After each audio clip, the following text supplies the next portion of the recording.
السلام علیکم ورحمۃ اللہ وبرکاتہ۔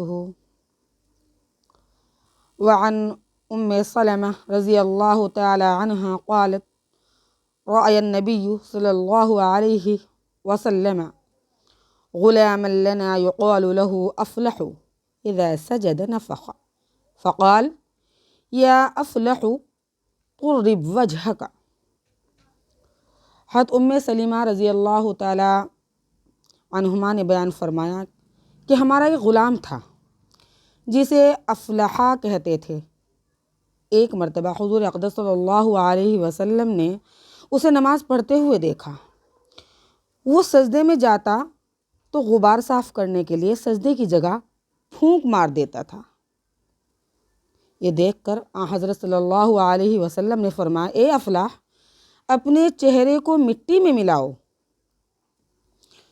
نماز عبادتوں سے بڑی عبادت ہے، اور وجہ اس کی یہ ہے کہ اس میں انسان اپنے رب کریم کے حضور میں اپنی ذات کو بالکل ذلیل کر کے پیش کر دیتا ہے، اور جسم انسانی میں جو سب سے زیادہ شریف عضو ہے یعنی سر، اس کو زمین پر رکھ دیتا ہے۔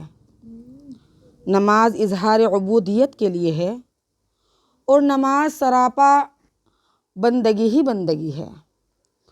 تو اس سجدے میں ماتھے پر مٹی نہ لگے کیوں کر مناسب ہو سکتا ہے؟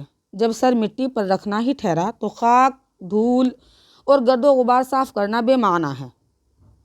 اس لیے حضور پاک صلی اللہ علیہ وسلم نے حضرت افلاح سے فرمایا کہ اپنے چہرے کو مٹی میں ملاؤ۔ نماز خودی کو مٹانے کے لیے ہے، تکبر کو توڑنے کے لیے اور نفس کے غرور کو دبانے کے لیے ہے۔ جب نماز میں بھی یہ دھیان رہا کہ کپڑے میں سلوٹیں نہ پڑ جائیں، ماتھے میں مٹی نہ لگ جائے، تو اللہ کی طرف دھیان کہاں سے رہا؟ نماز تو رب العالمین جل مجدہ کی عظمت دل میں بسانے کے لیے ہے۔ جب رب اکبر کی بڑائی سامنے آتی ہے تو اپنی شان بالکل ہیچ معلوم ہوتی ہے۔ اسی لیے ہر وہ چیز جس سے نمازی کا دل بٹھتا ہو اور خدائے پاک کی طرف سے دھیان ہٹ کر کسی مخلوق میں دل الجھتا ہو، وہ مکروہ قرار دی گئی ہے۔ نمازی کے سامنے دیوار یا مصلی پر نقش و نگار ہونا، بدن یا کپڑے سے کھیلنا، یہ سب مکروہ ہے۔ خشوع کا سب سے بڑا مرتبہ تو یہ ہے کہ اس طرح نماز پڑھی جائے کہ گویا اللہ تعالیٰ کو دیکھ رہے ہیں۔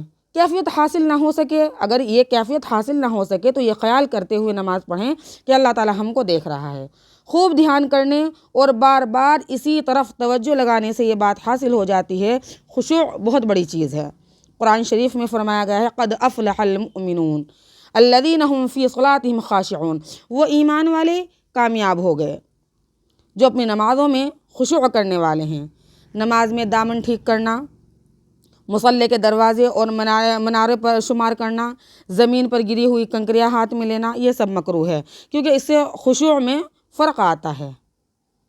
ایک حدیث میں ہے کہ حضور پاک صلی اللہ علیہ وسلم نے ارشاد فرمایا، اذا قام احدکم الی الصلاۃ فلا یمسح الحصى فإن رحمة تواجہ، یعنی جب تم میں سے کوئی شخص نماز کے لیے کھڑا ہو تو زمین پر پڑی ہوئی کنکریاں نہ چھوئے، یعنی ہاتھ میں نہ اٹھائے، کیونکہ اس کی طرف رحمت خداوندی متوجہ ہو رہی ہے۔